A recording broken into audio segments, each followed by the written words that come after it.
CrPC में take up कर रहे हैं और मेंटेनेंस के संबंध में, maintenance of wives, children and parents. ये सेक्शन 125 से 128 तक मेंशन्ड है। सेक्शन 125 में पीसफुल लिखा हुआ।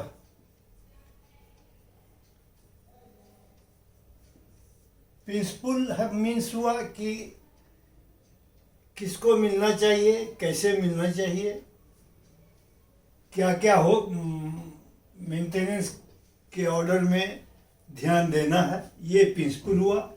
और सेक्शन 126 हुआ प्रोसीज्योर। किस प्रोसीज्योर से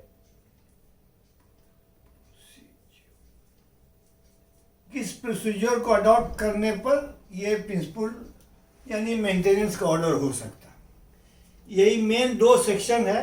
तीसरा सेक्शन 127 है जो मॉडिफिकेशन एंड ऑल्टरेशन है।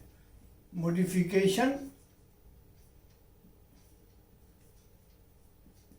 और ऑल्टरेशन, जो ऑर्डर हुआ है उसको मॉडिफाई कर सकते हैं। जो 125 में ऑर्डर हुआ उसको हम मॉडिफाई कर सकते हैं, ऑल्टर कर सकते हैं। ये मेन 3 सेक्शन है, इसको याद रखना। तो पहले 125 टेकअप करते हैं। उसमें कई क्लॉज हैं।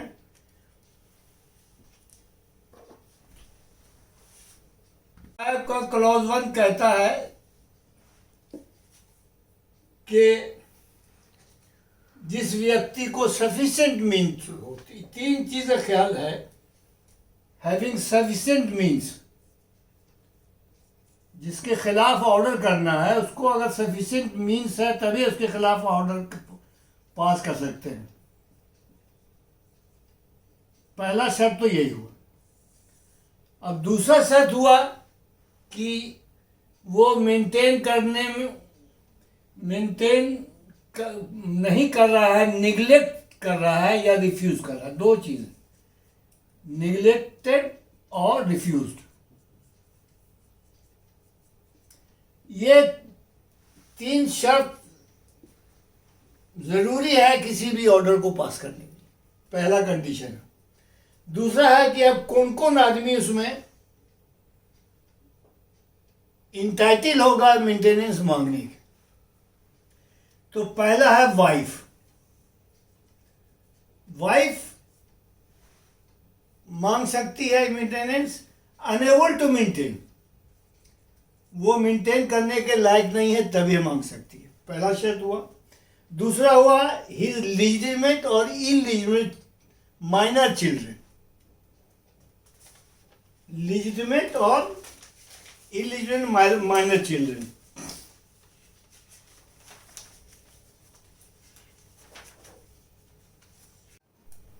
दूसरा हो गया, ए हुआ ई, बी हुआ लीजिटिमेट और illegitimate minor children unable to maintain themselves, whether married or not, whether children के बारे में है, दोनों में आएगा, लीजिटिमेट भी और इलीजिटिमेट भी। अनेबल टू मेंटेन सब में रहेगा। और इसमें है कि चिल्ड्रन इंक्लूडिंग मैरिड चिल्ड्रन जो माइनर है तो उसको ले सकता है। तीसरा है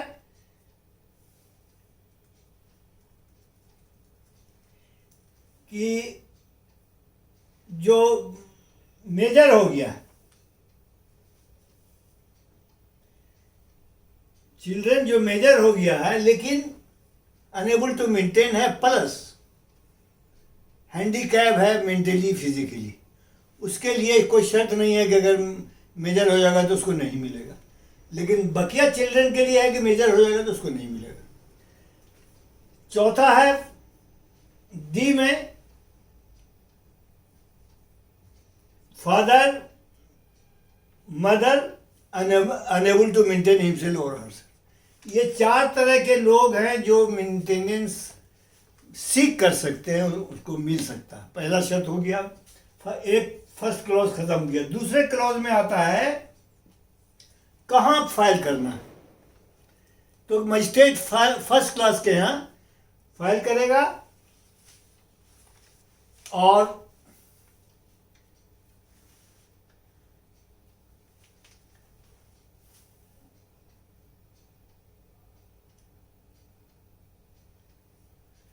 मजिस्ट्रेट फर्स्ट क्लास के यहाँ फाइल करेगा मंथली अलाउंस के लिए, मंथली मेंटेनेंस के लिए। और एक है कि अगर कोई मैरिड डॉटर है, इसमें एक है मैरिड डॉटर है और उसका हस्बैंड अनेबल टू मेंटेन है, वैसी हालत में भी वो मेंटेनेंस ले सकता है। एक यहाँ पे याद रखने की चीज़ यही। तो मंथली मेंटेनेंस ले सकता है, इंटरिम मेंटेनेंस भी ले सकता है। इंटरिम माने फाइनल ऑर्डर होने के पहले, during the period of litigation, वो इंटरिम मेंटेनेंस का हकदार हो सकता है। उसके लिए एप्लीकेशन देना पड़ेगा और प्लस जो मुकदमा का खर्चा है उसके लिए भी वो अलाउ कर सकता है, ये मांग सकता है, सीख कर सकता है। और इंटरिम मेंटेनेंस का पिटीशन जो है वो 60 दिन के अंदर डिस्पोजल हो जाना चाहिए। ये शर्त है, ये क्लॉज 2 इतना से कहता है।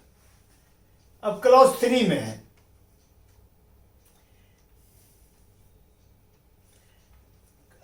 एक और है क्लॉज 2 में कि कोर्ट किस डेट से इंप्लीमेंट करा सकता है मेंटेनेंस का ऑर्डर, इंटरिम मेंटेनेंस का हो या इसका हो। तो है कि from the date of application या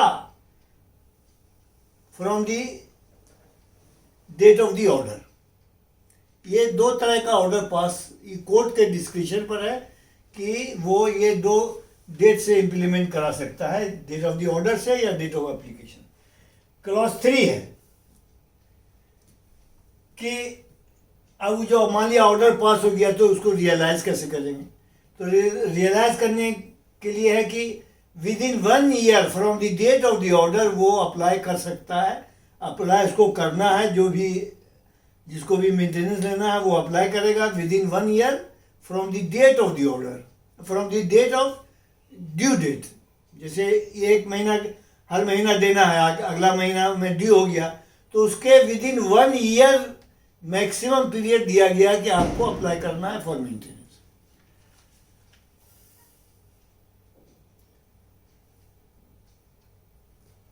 दूसरा है कि अगर नहीं पैसा दिया तो उसको मैक्सिमम 1 मंथ का इम्प्रिजमेंट दे सकता है। अगर हर मंथ के डिफॉल्ट के लिए 1 महीना तक का सजा दे सकता है, मैक्सिमम पीरियड है। दूसरा है कि अगर वाइफ है मेंटेनेंस मांग रही है और हस्बैंड कह रहा है कि मेरे साथ रहो, और विदाउट रीजनेबल कॉज वो रिफ्यूज करती है कि हम नहीं रहेंगे, तो वैसी हालत में ऑर्डर नहीं पास हो सकता उसके फेवर। ये क्लॉज 3 हुआ। अब क्लॉज 4 थोड़ा सा इंपॉर्टेंट है कि जो किन किन हालत में ऑर्डर उसके फेवर में नहीं हो सकता।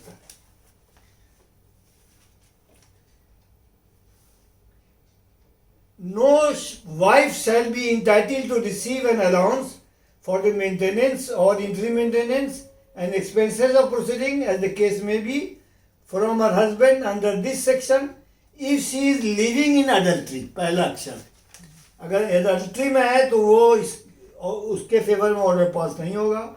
और if without any sufficient reason she refuses to leave, जैसे पहले भी बतलाया गया, with her husband, or if they are living separately by mutual consent। ये 3 कंडीशन है उसके फेवर में ऑर्डर। म्यूचुअल कंसेंट से अलग अलग रहेगा तो भी नहीं होगा, और अगर विदाउट एनी रीजनेबल कॉज वो नहीं रहना चाहती है तो, और एडल्ट्री में है तब उसके वाइफ के फेवर में ऑर्डर पास नहीं हो सकता। और यही सब ग्राउंड है क्लॉज 5 में कि अगर ये सब ग्राउंड मिलेगा जैसे, तो जो ऑर्डर ऑलरेडी पास हो चुका है वो कैंसिल हो जाएगा।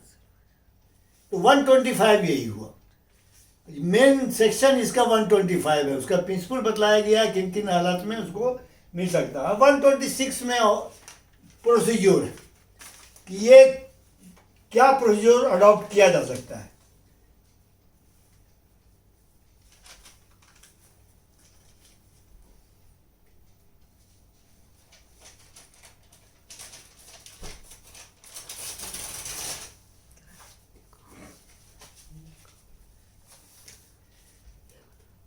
तो पहला है 126 का क्लॉज 1 कि कहां फाइल हो सकता है, where the case will be file. तो उसके लिए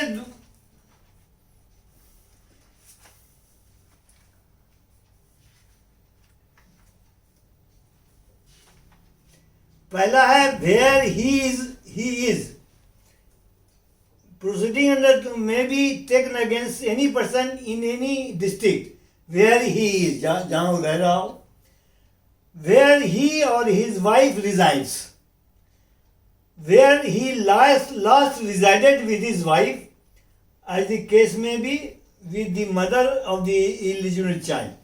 ये उसी जगह फाइल कर सकता है। ये 3 कंडीशन है। और उसके बाद है कि एविडेंस लिया जाएगा in presence of both the parties, और इसका जो ट्रायल होगा समन्स ट्रायल की तरह इसका ट्रायल होगा। और उसके बाद है कि अगर विलफुल्ली निगलेक्ट कर रहा है, नहीं आ रहा अपोजिट पार्टी, तो वैसी हालत में एक्स पार्टी ऑर्डर भी हो सकता है। एक्स पार्टी हियरिंग जैसे होता है कोसी सिविल में, तो एक्स पार्टी हियरिंग होकर एक्स पार्टी ऑर्डर पास हो सकता है उसके खिलाफ। और अगर उसको बाद में मालूम हुआ ऑर्डर के बाद, तो वो x party order set aside भी हो सकता है। ये इतना ही प्रोसीजर है कि कैसे हो सकता है। तो 126 हो गया। 127 में है मॉडिफिकेशन और ऑल्ट्रेशन। तो ऑल्ट्रेशन में है कि अगर कोई सर्कमस्टांस चेंज हुआ तो मॉडिफाई कर सकता है, ऑल्टर कर सकता है। जैसे कोई नौकरी कर रहा था, उसको लाख रुपया तनख्वाह मिल रहा था, उसकी नौकरी खत्म हो गई, तो चेंज सर्कमस्टांस हो गया। अब उस जितना मान लिया 10,000 मेंटेनेंस मिल रहा था, अब तो देने के लायक नहीं है, तो चेंज कर सकता है। अब मान लिया 10,000 कमाता था, अब लाख रुपया कमाने लगा, तो वैसी हालत में इन्हांस हो सकता है। इसलिए इसको मॉडिफिकेशन कहते हैं पहला। और दूसरा है इसका क्लॉज कि अगर कोई सिविल कोर्ट से कोई ऑर्डर पास मेंटेनेंस के संबंध में हो गया, तो उसी के अनुसार ऑल्टर हो सकता है, कैंसिल हो सकता है उस सिविल कोर्ट के ऑर्डर के अनुसार। तीसरा है कि अगर कोई औरत है वो डाइवोर्स्ड है और रीमैरी कर ली हो, तो कैंसिल हो सकता है। या कोई कस्टमरी अमाउंट पेमेंट का कोई दोनों में चला आ रहा, पेमेंट हो गया तो भी ऑर्डर कैंसिल हो सकता है। और तीसरा है